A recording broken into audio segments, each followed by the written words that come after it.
ಕಚೇರಿಯಲ್ಲಿ ನೀರೋ ನೀರೋ.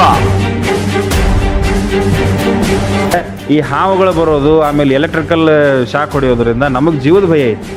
ನೀ ಮಳೆಗಾಲ ಬಂತಪ್ಪ ಅಂದ್ರೆ ಬರೀ ತೊಳೆದು ಬೆಳೆದಿದೆ ನೋಡ್ರಿ. ಆಮೇಲೆ ಇದನ್ನು ಮಾಡೋದ್ರಾಗ ಸೊಳ್ಳೆ ಕಾಟ ಒಂದು, ಹಾವಿನ ಕಾಟ. ಪ್ರತಿ ಮಳೆಗಾಲದೊಳಗೂ ಇದೇ ಪರಿಸ್ಥಿತಿ ಆಫೀಸ್ನಾಗ. ಎಲ್ಲ ಗಾಡಿಗಳು ಎಲ್ಲ ಸಂದಿನೂ ಸೋರ್ತಾವೆ. ಆಮೇಲೆ ಪ್ರತಿ ಎಲ್ಲ ಡಾಕ್ಯುಮೆಂಟ್ಸು ಹಾಳಾಗ್ತಾವೆ. ಆಮೇಲೆ ಮಳೆ ಬಂತಪ್ಪ ಅಂತಂದ್ರೆ ವಿಪರೀತ ಒಳಗೆ ನೀರು.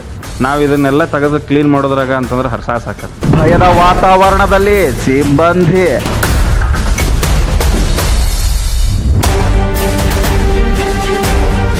ಗೋಡೆ ಮುಟ್ಟಿದ್ರೆ ಶಾಕ್.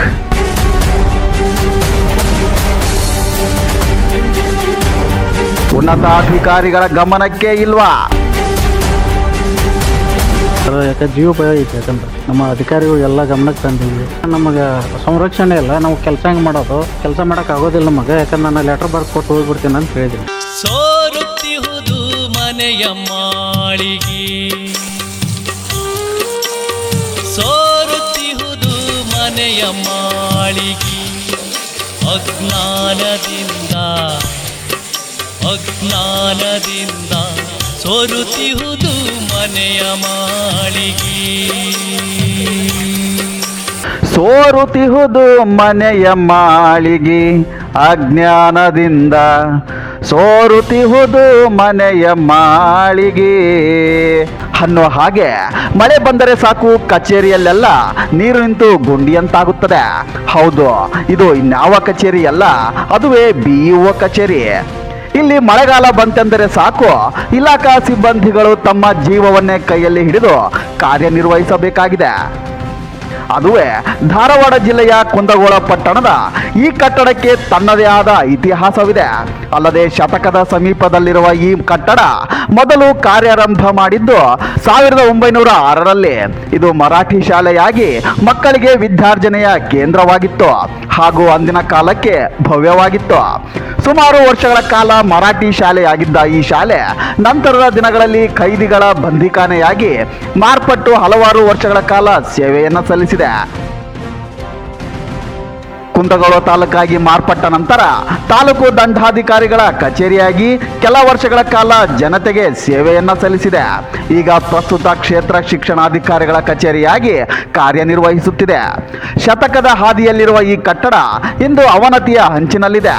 ಒಂದು ಕಡೆ ಇತಿಹಾಸ ಪ್ರೇಮಿಗಳು ಶತಕದ ಹತ್ತಿರವಿರುವ ಈ ಕಟ್ಟಡವನ್ನ ಉಳಿಸಿಕೊಳ್ಳಬೇಕು, ಶತಕದ ಸಂಭ್ರಮ ಮಾಡಬೇಕು ಅನ್ನೋದು ಒಂದು ಕಡೆಯಾದ್ರೆ, ಕಟ್ಟಡ ನೆಲಸಮಗೊಳಿಸಿ ಹೊಸ ಕಟ್ಟಡ ನಿರ್ಮಾಣ ಮಾಡಿದರೆ ಹೇಗೆ ಎನ್ನುವವರ ಮಾತು ಒಂದು ಕಡೆಯಾಗಿದೆ. ಆದರೆ ಈ ಕಟ್ಟಡದಲ್ಲಿ ಕೆಲಸ ನಿರ್ವಹಿಸುವ ಸಿಬ್ಬಂದಿಗಳು ನಾವು ದಿನನಿತ್ಯ ನಮ್ಮ ಜೀವವನ್ನ ಕೈಲಿ ಹಿಡ್ಕೊಂಡು ಕೆಲಸ ನಿರ್ವಹಿಸಬೇಕಾಗಿದೆ ಅಂತ ತಮ್ಮ ಅಳಲನ್ನ ತೋಡಿಕೊಂಡಿದ್ದಾರೆ.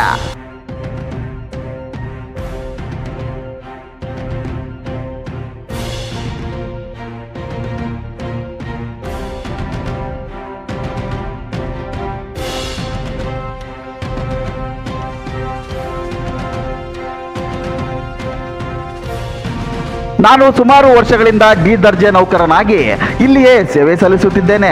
ಮಳೆ ಬಂತೆಂದರೆ ಸಾಕು ಬಕೆಟ್ನಿಂದ ನೀರನ್ನ ಚೆಲ್ಲಬೇಕು. ಅಲ್ಲದೆ ಕೊಠಡಿಗಳಲ್ಲಿ ನೀರು ತುಂಬಿಕೊಳ್ಳುತ್ತವೆ.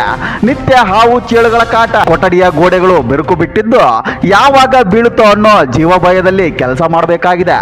ಅಲ್ಲದೆ ಗಣಕಯಂತ್ರಗಳು ಮಳೆಯಿಂದ ಹಾನಿಯಾಗಿವೆ. ಮೇಲ್ಚಾವಣಿ ಸೋರುತ್ತಿರುವುದರಿಂದ ಕಂಪ್ಯೂಟರ್ಗಳಿಗೆ ಪ್ಲಾಸ್ಟಿಕ್ ಮುಚ್ಚಬೇಕು ಅಂತಾರೆ ಡಿ ದರ್ಜೆ ನೌಕರ. ನಮ್ಮ ಹೆಸರು ವಿನಯ್ ನಲ್ವಡಿ ಅಂತೇಳಿ ಸರ್.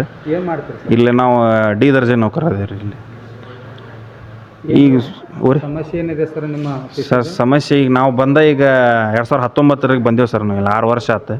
6 ವರ್ಷದಿಂದ ಪ್ರತಿ ಮಳೆಗಾಲದೊಳಗೂ ಇದೇ ಪರಿಸ್ಥಿತಿ ಸರ್ ಆಫೀಸ್ನಾಗ. ಎಲ್ಲ ಗಾಡಿಗಳು ಎಲ್ಲ ಸಂದಿನೂ ಸೋರ್ತಾವೆ. ಆಮೇಲೆ ಪ್ರತಿ ಎಲ್ಲ ಡಾಕ್ಯುಮೆಂಟ್ಸು ಹಾಳಾಗ್ತಾವೆ. ಆಮೇಲೆ ಮಳೆ ಬಂತಪ್ಪ ಅಂತಂದ್ರೆ ವಿಪರೀತ ಒಳಗೆ ನೀರು. ನಾವು ಇದನ್ನೆಲ್ಲ ತೆಗೆದು ಕ್ಲೀನ್ ಮಾಡೋದ್ರಾಗ ಅಂತಂದ್ರೆ ಹರ್ಸಾಸ ಹಾಕತ್ತೆ. ಆಮೇಲೆ ಇದನ್ನು ಮಾಡೋದ್ರಾಗ ಸೊಳ್ಳೆ ಕಾಟ ಒಂದು, ಹಾವಿನ ಕಾಟ ಸಿಕ್ಕಾಪಟ್ಟೆ ಐತಿ ಇಲ್ಲಿ. ಆಮೇಲೆ ಜನರು ಸಾರ್ವಜನಿಕ ಒಂದು ಕಚೇರಿ ಇದ್ರೆ ಸಾರ್ವಜನಿಕರೆಲ್ಲ ಬರ್ತಿರ್ತಾರೆ, ಶಿಕ್ಷಕರು ಹೋಗೋದು ಬರೋದು ಮಾಡ್ತಿರ್ತಾರೆ. ಜಗ್ಗು ಹೊಲಸಾಟ ಆಗ್ತೈತಿ ಪ್ರತಿ ಮಳೆಗಾಲದಾಗ. ನಮ್ಗೆ ಇಷ್ಟು ಸಮಸ್ಯೆ ಅಂತಂದ್ರೆ ಇವನ್ ಎಲೆಕ್ಟ್ರಿಸಿಟಿ ಬೋರ್ಡ್ದಾಗೂ ಸದ್ಯಕ್ಕೆ ನೀರು ಹೋಗ್ತಾರೆ. KB ಮೇನ್ ಕನೆಕ್ಷನ್ನಾಗ ಅಲ್ಲೂ ನೀರು ಹೋಗ್ತೈತಿ. ನಾವು ಏನಾರ ಒಂದು ಬಟನ್ ಬಂದ್ ಮಾಡ್ಬೇಕಂತ ಹೋದ್ರೂ ಸದ್ಯಕ್ಕೆ ಶಾಕ್ ಹೊಡಿತಾವೆ. ನಾವು ಅರ್ಥಿಂಗ್ ಇದ್ದಿದ್ದಿಲ್ಲ, ಹೆಂಗೋ ಗುದ್ದಾಡಿ ಹಿಂದಿನ BO ಅವ್ರ ಕಡೆಯಿಂದ ರಿಕ್ವೆಸ್ಟ್ ಮಾಡ್ಕೊಂಡು ಅರ್ಥಿಂಗ್ ಮಾಡಿಸಿದ್ದಿದ್ದು. ಹಿಂಗಾಗಿ ಭಾಳ ಸಮಸ್ಯೆ ಅಂದ್ರೆ ಸಮಸ್ಯೆ ನಮಗೆ. ಈಗ 6 ವರ್ಷದಿಂದ ನೀವು ಇದೇ ಕೆಲಸ ಹೌದು ಸರ್. ನೀ ಮಳೆಗಾಲ ಬಂತಪ್ಪ ಅಂದ್ರೆ ಬರೀ ತೊಳೆದು ಬೆಳೆದು ಇದೆ ನೋಡ್ರಿ ನಮ್ಮ ನೌಕರಿಗೆ ಯಾಕೆ ಬರ್ತಾ ಅನಿಸುತ್ತೆ 6 ವರ್ಷ ಮಳೆಗಾಲ ಬರಬಾರ್ದಂತ ಮಾಡ್ತೀವಿ ಸರ್. ಏನು ಮಾಡೋದು? ಯಾಕಂತಂದ್ರೆ ಈಗ ನಿಮ್ಗೆ ನೋಡ್ರಿ ಸರ್ ಇಲ್ಲಿ ಹೆಂಗೆ ಸೋರ್ತೈತೆ ಅನ್ನೋದಿಲ್ಲ.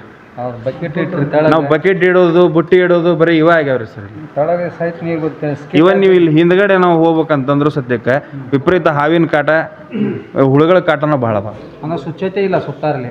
ಸ್ವಚ್ಛತೆ ನಾವು ಎಷ್ಟು ಅಂತ ಮಾಡ್ಬೇಕು ಹೇಳ್ರಿ ಸರ್. ಈಗ ನಾವು ಮಳೆಗಾಲ ಸ್ಟಾರ್ಟ್ ಆಗೋಕಿನ್ನ ಬಿಫೋರ್ ಈ ಕಸ ತೆಗಿಯೋರನ್ನ ನಾವು ಕ್ಲೀನ್ ಮಾಡಿಸೋರು ರೊಕ್ಕ ಕೊಟ್ಟು ನಾವೇ ಕೈಲಿ ಖರ್ಚು ಮಾಡಿ ಅವರು ಕೊಟ್ಟಿರ್ತಾರೆ. ಎಲ್ಲ ಸಿಬ್ಬಂದಿ ಅಷ್ಟು ಹಾಕಿ ನಾವೆಲ್ಲ ಕ್ಲೀನ್ ಮಾಡಿಸಿರ್ತೀವಿ. ಹಿಂದೆ ಎಷ್ಟಂತ ತೆಗ್ಸು ಮಳೆ ಅಂದ್ಕೊಳ್ಳಿ ಮತ್ತೆ ಕಸ ಬಿಡಕ್ಕೆ ಚಾಲು. ಆಮೇಲೆ ಈ ಮಳೆ ಹತ್ತದಾಗ ಕಸ ತೆಗಿಯಕ್ಕೆ ಹೆಂಗೆ ಹೋಗೋಕ್ಕಾಕೈತಿ. ಹಾಗಾಗಿ ಏಕ್ದಮ್ ಕಸ ಜಾಸ್ತಿ ಬೆಳೆದು ಬಿಡುತ್ತವೆ.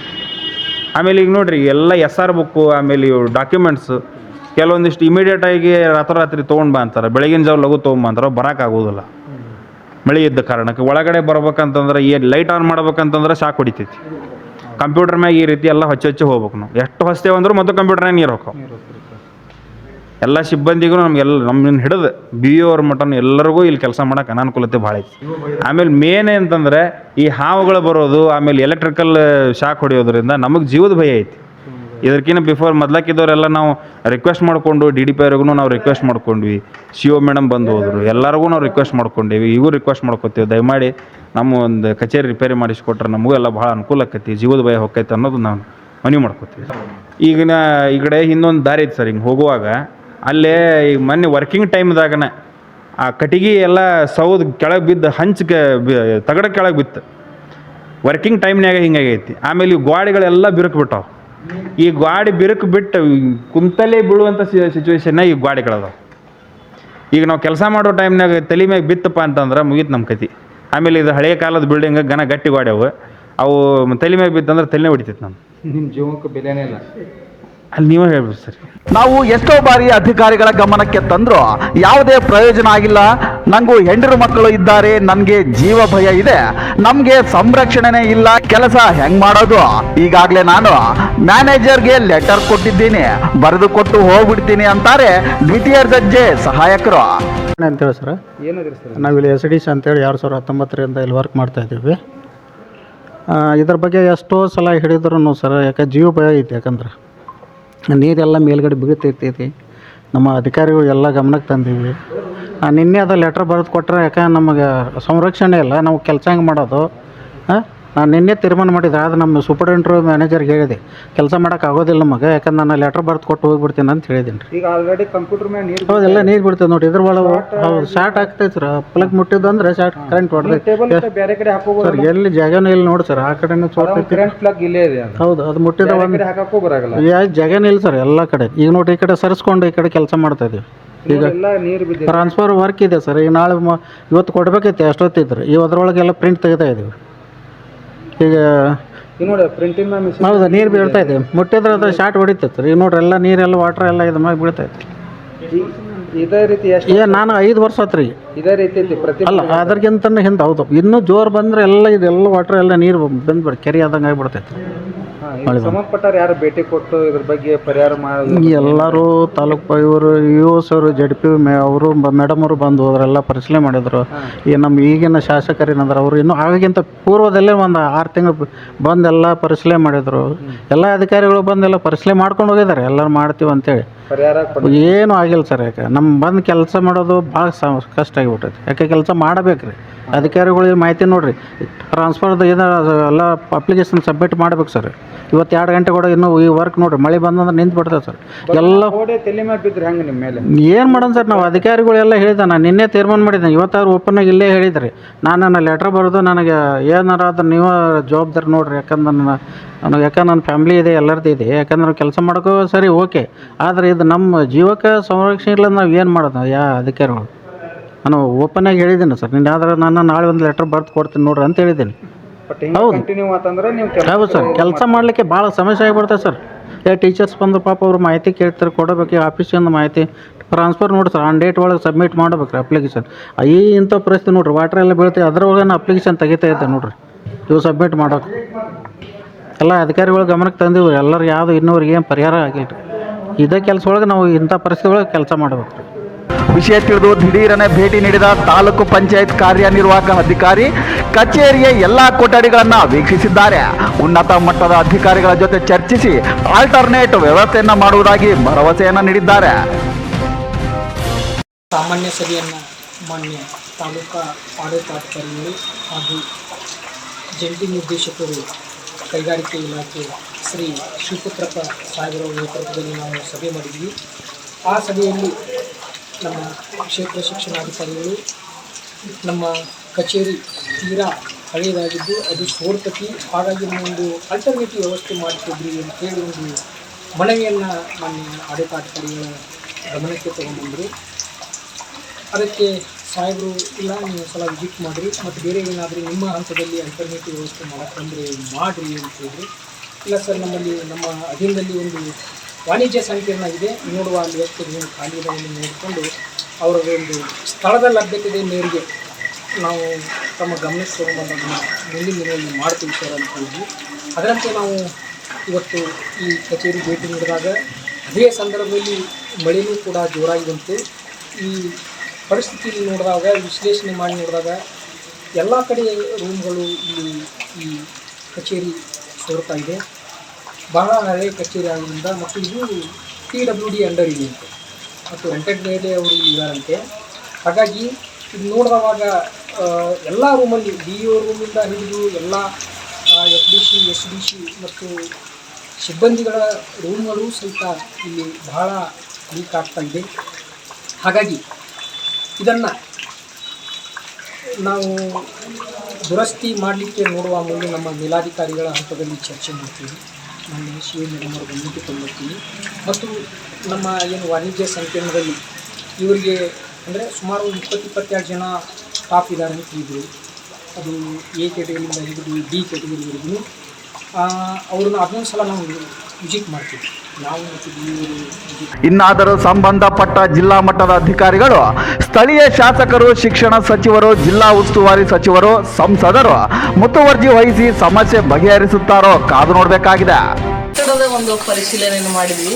ನಾನು ಈಗ ತಾನೇ ಒಂದು ವಾರ ಹಿಂದೆ ಬಂದು ಈ ಕಚೇರಿಗೆ ಹಾಜರಾಗಿದ್ದೇನೆ. ಈ ಕಟ್ಟಡ ಪರಿಸ್ಥಿತಿ ನೋಡಿದರೆ ಬಹಳ ಒಂದು ಮೇಜರ್ ರಿಪೇರಿ ಇದೇನೇ ಬೇಕನ್ನುವಂಥ ಕಂಡೀಷನ್ ಇದೆ. ಎಲ್ಲ ಕಡೆ ಸೋರ್ತಾ ಇದೆ. ನೀವು ನೋಡ್ತಾ ಇದ್ದೀರಿ, ಈಗ 5 ನಿಮಿಷದಲ್ಲಿ ಬಕೆಟ್ ತುಂಬ ಹೋಗುವಂಥ ಕಂಡೀಷನ್. ನಮ್ಮ ಇಲ್ಲಿ ಸಿಬ್ಬಂದಿಯವರು ಕೆಲಸ ಮಾಡಬೇಕಾದ್ರೆ ಜೀವ ಭಯದಿಂದ ಕೆಲಸ ಮಾಡ್ತಾ ಇದ್ದಾರೆ. ಇದ್ರದ ಕಟ್ಟಡ ರಿಪೇರಿ ಹಾಗೂ ಸುಣ್ಣ ಬಣ್ಣ ಇದ್ರ ಸಲುವಾಗಿ ಹಾಗೂ ಎಲ್ಲ ಕಚೇರಿಯ ಸಾಮಾನುಗಳ ಸಲುವಾಗಿ ಸುರಕ್ಷತೆ, ನಮ್ಮದು ಟೆಕ್ಸ್ಟ್ ಬುಕ್ ಬರ್ತಾವೆ, ಯೂನಿಫಾರ್ಮ್ ಬರ್ತಾವೆ. ಈ ಒಂದು ಪರಿಸ್ಥಿತಿ ಒಳಗೆ ಸಂರಕ್ಷಣೆ ಮಾಡೋದು ಸ್ವಲ್ಪ ತೊಂದರೆ ಆಗ್ತಾ ಇದೆ ನಮಗೆ. ಹಾಗಾಗಿ ಈ ವಿಷಯವನ್ನು ಮಾನ್ಯ ತಾಲೂಕ್ ಪಂಚಾಯತಿಯವರ ಗಮನಕ್ಕೂ ಎಲ್ಲ ತಂದಿದ್ದೀವಿ. ನಾವು ಶಾಸಕರ ಗಮನಕ್ಕೂ ತಂದಿದ್ದೈತಿ, ಮಾಡಿಸ್ತೀವಿ ಅಂತ ಹೇಳಿದ್ರೆ ಅಷ್ಟು ಶೀಘ್ರದಲ್ಲಿ ಇದನ್ನು ರಿಪೇರಿ ಮಾಡಿಸಿ, ಇಲ್ಲ ನಮಗೆ ಕಟ್ಟಡದ ರಿನೋವೇಷನ್ ಮಾಡಿಸಿ ಕೊಟ್ಟಂತಂದ್ರೆ ನಾವು ಸುರಕ್ಷಿತವಾಗಿ ಇಲ್ಲಿ ಕಾರ್ಯನಿರ್ವಹಿಸ್ಬೋದು ಅಂತೇಳಿ ನಾನು ಹೇಳಕ್ಕೆ ಬಯಸ್ತೇನೆ. ಇಲ್ಲಿ ನಮ್ಮ ಸಿಬ್ಬಂದಿಯವರು ಸುಮಾರು 20-22 ಜನ ನಾವು ಅಧಿಕಾರಿಯಿಂದ ಹಿಡಿದು D ದರ್ಜೆ ಜನ ನಾವು ಕೆಲಸ ಮಾಡ್ತಾಯಿದ್ದೀವಿ. ಈ ಏನು ಗೋಡೆಗಳು ಕ್ರ್ಯಾಕ್ ಬಿಟ್ಟಿದ್ದಾವೆ, ಅಂಚುಗಳು ಹೊಡೆದಿದ್ದಾವೆ, ಅಲ್ಲಿಂದ ಕ್ರಿಮಿ ಕೀಟಗಳನ್ನು ಬರ್ತಾ ಇದ್ದಾವೆ, ಹಾವುಗಳು ಬಂದಂಥವು ಇದ್ದಾವೆ, ಚೋಳಗಳು ಬಂದಂಥದ್ದು ಸಂದರ್ಭಗಳನ್ನು ಇಲ್ಲಿದ್ದಾವೆ. ಹಾಗಾಗಿ ಟೋಟಲಿ ಬಿಲ್ಡಿಂಗನ್ನು ಕುಸಿಯಬಹುದು ಅಥವಾ ಈ ಕೀಟಗಳ ಹಾವಳಿಯಿಂದಾದರೂ ಏನಾದರೂ ಅನಾಹುತ ಆಗ್ಬೋದು ಅಂತ ಒಂದು ಪರಿಸ್ಥಿತಿಯನ್ನು ನಾವು ಗಮನಕ್ಕೆ ತರಬಯಸ್ತೇನೆ. ಇವು ಎಲ್ಲ ಸಮಸ್ಯೆಗಳಿಂದ ದಯವಿಟ್ಟು ಬೇಗನೆ ಮುಚ್ಚಿಕೊಳಿಸಿ ನಮ್ಗೆ ಒಂದು ಒಳ್ಳೆಯ ಒಂದು ಕಟ್ಟಡ ನಿರ್ಮಾಣಕ್ಕೆ ಅವಕಾಶ ಮಾಡಿಕೊಟ್ರೆ ಸೂಕ್ತ ಆಗುತ್ತೆ ಅಂತೇಳಿ ನಾನು ಮೇಲಾಧಿಕಾರಿಗಳ ಮೇಲೆ ಮನವಿ ಮಾಡಿಕೊಳ್ತಾ ಇದ್ದೇನೆ.